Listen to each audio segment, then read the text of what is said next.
बच्चों, अभी तक आपने पढ़ा कबीरदास जी की साखियाँ। अब आपके पाठ्यक्रम में कबीरदास जी की पदावलियाँ हैं और ये पदावलियाँ भी कबीर ग्रंथावली में संकलित हैं और वहीं से आपके पाठ्यक्रम में ली गई हैं। तो आइए अब हम पढ़ेंगे पदावलियाँ। बहुत दिनन थे मैं प्रीतम पाए, भाग बड़े घरी बैठे आए। मंगल चार माही मन राखो, राम रसायन रसना चासो। मंदिर माही भया उजियारा, ले सूती अपना पीऊ पियारा। मैं रनि राशि जे निधि पाई, हमई कहा यऊ तुम्ही बढ़ाई।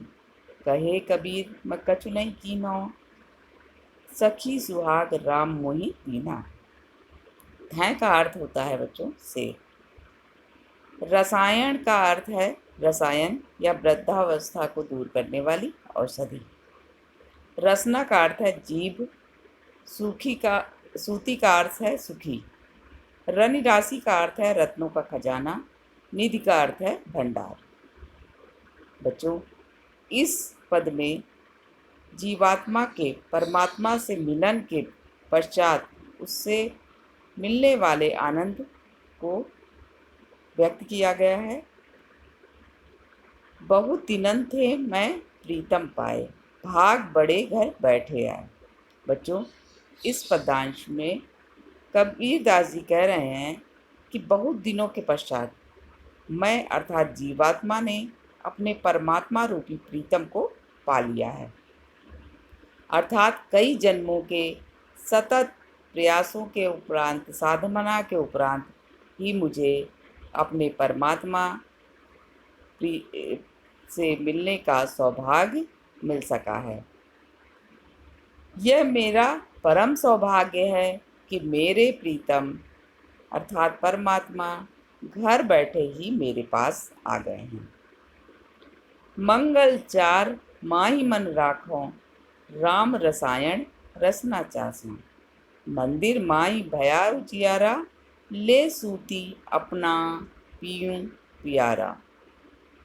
और कबीरदास जी कह रहे हैं कि मैं अपने प्रीतम के आने से बहुत आनंदित हूँ और ही मन मैं अर्थात जीवात्मा रूपी प्रियतमा मंगल गीत गाने लगी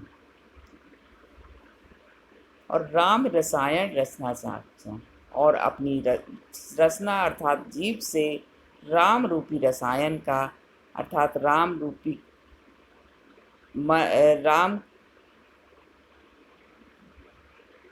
के आनंद का या ईश्वर के आनंद का मैं आस्वादन करने लगी। मंदिर माही भया उजियारा, ले सूती अपना पीऊ प्यारा। और मैंने मन रूपी मंदिर में ज्ञान का प्रकाश फैल गया और मैं अपने प्रीतम को अपने साथ लेकर मिलन का सुख भोगने लगी।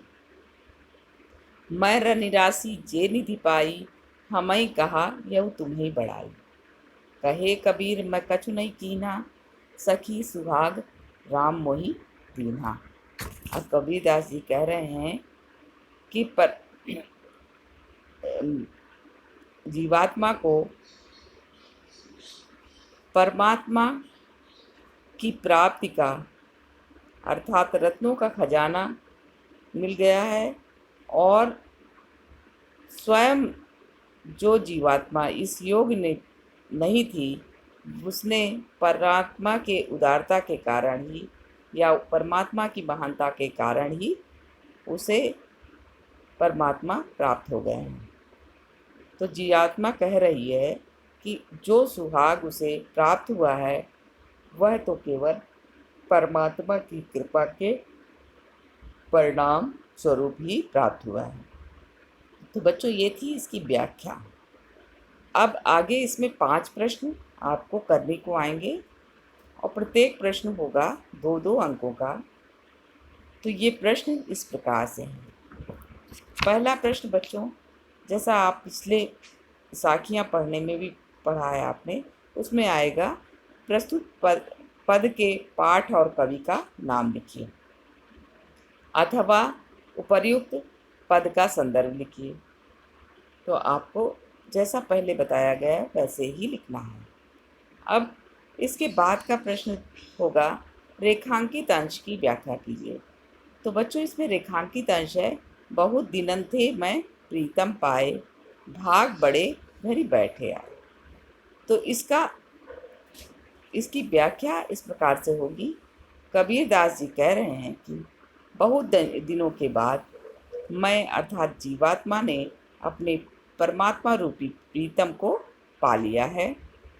अर्थात कई जन्मों के सतत प्रयास और साधना के उपरांत ही परमात्मा जीवात्मा को मिल सके हैं और यह सौभाग्य जीवात्मा को प्राप्त हुआ है कि उन्हें परमात्मा प्राप्त हो सके हैं। और यह सौभाग्य पर जीवात्मा को घर बैठे ही मिल गया। इसमें पूरी तरह से परमात्मा घर बैठे ही जीवात्मा के पास आ गए हैं। अब अगला प्रश्न होगा रसना अर्थात जीव को किसका स्वाद आने लगा। तो इस प्रश्न का उत्तर होगा रसना अर्थात जीव को राम रूपी रसायन का स्वाद आने लगा। अगला प्रश्न बच्चों जीवात्मा रूपी दुल्हन अयोग्य होने पर भी परमात्मा रूपी रत्नों का खजाना कैसे पा गई। जीवात्मा रूपी दुल्हन अयोग्य होने पर भी परमात्मा रूपी रत्नों का खजाना अपने प्रीतम रूपी परमात्मा की उदारता के कारण पा गई है। अब अगला प्रश्न इसमें होगा दुल्हन अपने प्यार के साथ सुख कैसे भोगने लगी। इस प्रश्न का उत्तर है अपने मन रूपी मंदिर में ज्ञान का प्रकाश फैलने पर जीवात्मा रूपी दुल्हन अपने प्यारे परमात्मा के साथ सुख भोगने लगी। तो ये बच्चों था आपका पहला पद और उसकी व्याख्या और उससे संबंधित प्रश्न। इनको आप अपनी अभ्यास पुस्तिका में जैसा मैंने बताया है उसी तरह से नोट कर लीजिएगा और उसको याद करने की कोशिश करिएगा।